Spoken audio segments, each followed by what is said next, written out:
I didn't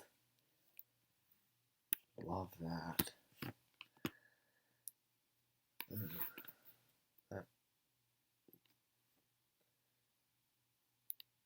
kind of hurt, honestly.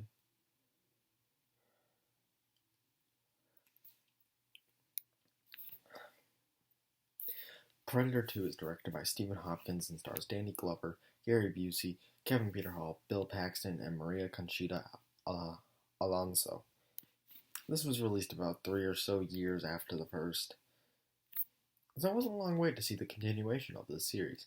Unfortunately, this has barely anything to do with the first movie other than a brief cameo. It's not even like the character actually shows up to the other characters. It's a news feed that you can see out of the corner of your eye.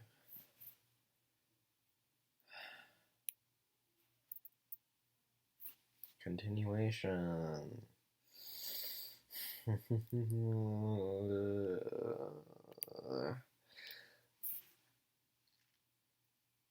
Which, as a fan of the first, is automatically disappointing. It's just, when you love Predator, and then you see the word 2, well, the number 2 behind it, I got excited. First time I saw this, around the time, like a day after I saw the first one last year. In 3 days, I watched the 3 movies. Still haven't seen The Predator yet. That'll be a first time watch, so that's fun. But yeah, a day later, I watched Predator 2, and I'm like, ooh, man, I'm waiting to see the continuation. I mean, I guess Predator's in it, and I guess it's a sequel, but it's starting to feel like an anthology just featuring Predator. It felt like an anthology featuring Predator. Which, in that case, just give it a subheading. Give it another title besides Predator 2. Because when you say 2, you assume, oh, this is going to be a continuation of this. Okay. For example, Harry Potter. No. Because that's not really 2. Okay, Iron Man 2.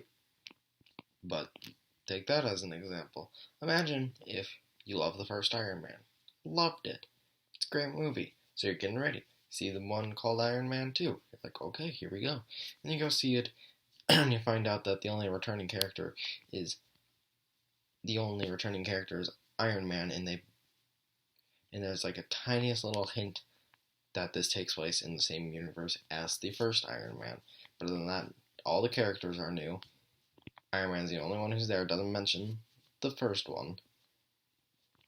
Other than, perhaps, you can see Obadiah Stane in a corner television somewhere.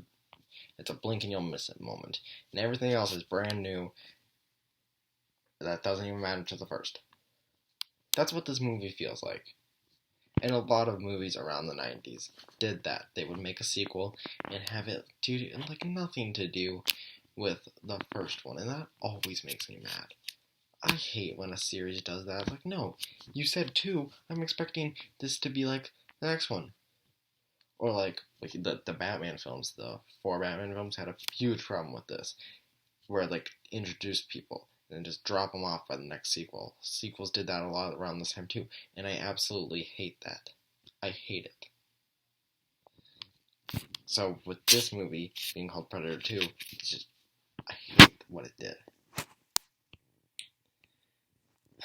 Anyway, let's get on to things I liked about this movie. Having the Predator be in the cities, be in the concrete jungle instead of the jungle, is very intriguing. And I liked it. When I saw the opening city shot, I'm like, oh, we're going into the cities on this one. And I was pretty excited. I'm like, okay, yeah, that's cool. Predator in the cities, and that movie. It does it right. They did the Predator in the cities very well, I think. It does everything right. It does everything you'd want it to do with Predator in the cities. There's subway things and there's things while it's riding a subway. There's also suburb parts, but he's also on buildings, rooftop, skyscraper chases and stuff. You don't get a Times Square shot, sadly, of him like standing doing his little predator pose in the middle of Times Square, which would have been great. Because this doesn't take place in New York. Do you think it would? Because like most movies that take place in New York. No. No. But like I said, the city is utilized very well. And everything you'd want out of a city like themed Predator movie, like it pretty much does it. So that's good. I like that it did that. That it did not let me down. This movie is a lot more like a police war on drug, drama, crime film than a Predator movie at sometimes. Although the Predator is in this movie a lot more than he was in the first one, which is a huge improvement. That I mean, how can you complain about getting to see the Predator more? Even in some of the crappy movies, even in like a crappy movie, getting to see more Predator is always great. Because like it's not like a thing where it's like Alien, where it kind of ruins the suspense of hiding it. Like like obviously we got the Xenomorph reveal, and it's still cool when we get like suspense scenes of not seeing it all the time. But Predator is different because that was always more of an action film. So getting to see it once you see it, you're like, alright, I want more of this. So getting a sequel to show you way more of the Predator, show them do way more gadgets and stuff, that's awesome. I love that. So this movie does the city well. The Predator being in the movie a lot more is really great. The one on like the crime police one wasn't as bad as you think it would be. I'll get more of it later, but it's not as bad as you think it would be. I like Danny Glover in this movie. I like him. I like Danny Glover in most things, so that's not really a shock. This is Danny Glover, and not Donald Glover. I don't think those two are related at all. They might be. I don't think so. Maybe. I'm not sure. But Donald Glover, not Childish Gambino, not Lando, Donald Glover, Danny Glover from like movies like Lethal Weapon. That Danny Glover. And I like him in this movie. He's great. I think he's another great protagonist. And he doesn't have like an insane amount of character. Like, ooh, this is an interesting character. But neither did Arnold's character in the first one. I'm not looking for extreme character depth in Predator. I just want a likable character. And Danny Glover pretty much delivers that. He gives me a likable character that makes me like root for this guy as he's going to take out the Predator. That's just all I want in a Predator movie. I don't need like this character study and this like, oh, this is going through such a huge arc. I just need a guy who's likable that I can root for. And this movie delivers it just like the first one delivered it. The other performances are hit or miss, sadly. The human versus human action still isn't great, but I do think it is done a lot better in this movie than the first, which is good because there's a lot more human on human action with police and drug lords and stuff. So I definitely needed the human on human action to be a little more interesting, and it was. Thankfully, I was much more invested in the human on human action than I was in the first one. It's still not great, but it is definitely better, which fine by me. It's fine by me as long as it was better. Also, we get to see the Predator ship. It was underground the streets of LA, don't know why or how, but we got to see the Predator ship, and it's my favorite sequence of the movie. It's the final battle, and the final battle is great. Final battle's good. I like the final battle once again. Like the first one, I like the final battle, and the protagonist and stuff. And getting to see the Predator ship and learn more about the species was cool. You get to see more, more. This proves that, the Predator isn't the same Predator. There are a bunch of different Predators. Some look alike, some don't. They don't all look alike. Even the first two have differences. Each one is modified differently, which is nice. That's where it's like, oh, this species is actually is like and it makes you realize, oh, so this species is like a human, where like you can have people who look insanely like each other, but they are different. They do look different once you get to it.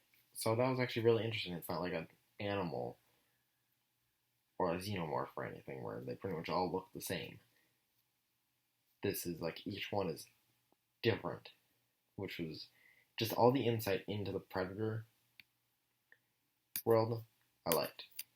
Spoilers, Danny Glover wins the fight, obviously, kills the Predator, and I like that when the other Predators show up, they don't immediately start attacking him. Like, they recognize, this guy's good. He took out one of our kind. He's worthy, and they reward him and then leave. I like that. That's cool. That's like all of the things we learn about the species and the ship done very well. I loved learning more about the Predator, and this movie does that really well. You have to learn more about the Predator. Amazing. Now, let's go on to the cons. The movie is still short, and for the most part it works, but there are times where things are kind of boring and long. Like I said, thankfully, all these movies are short. I don't know how long The Predator is, but the first three are short. So thankfully you're not sitting there banging your head against the wall. Or there are some boring scenes, but it's not awful.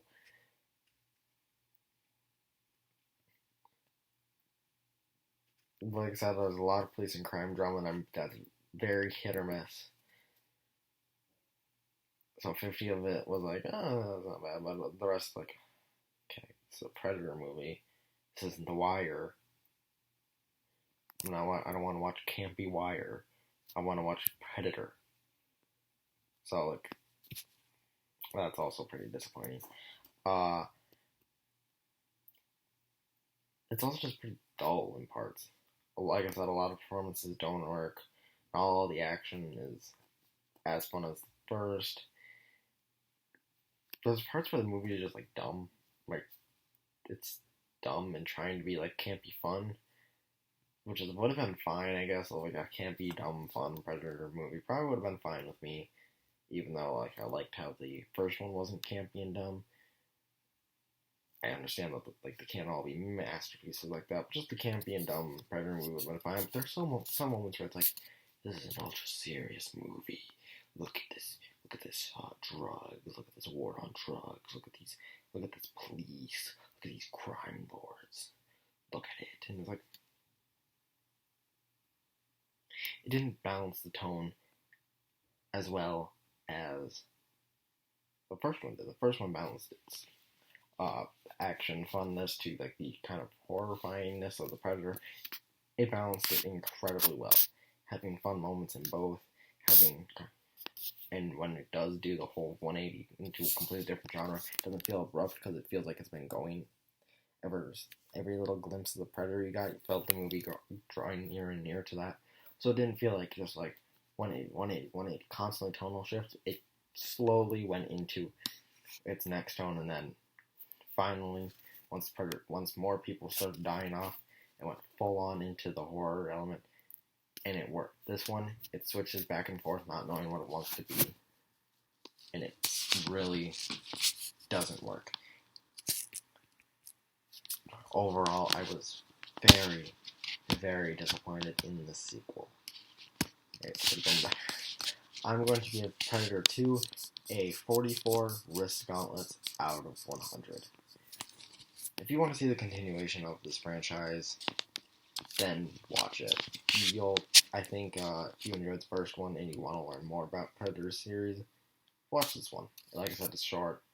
You're not at the boring parts, you're not going to be too bored. And you do learn a lot of, just in one scene really, you learn a lot of insight into the Predator species, which is great. I really like that. If you weren't that invested in a sequel, or you don't really care much about learning more about the Predator, then I wouldn't recommend watching it. But the question is, have you personally seen Predator 2? If so, tell me what you thought about it in the comments below. Did you like it? Do you think it's a worthy successor, or were you just as unimpressed as I was? Tell me in the comments below. Make sure to like and subscribe. This is Jordan from Jordan Reviews, signing off.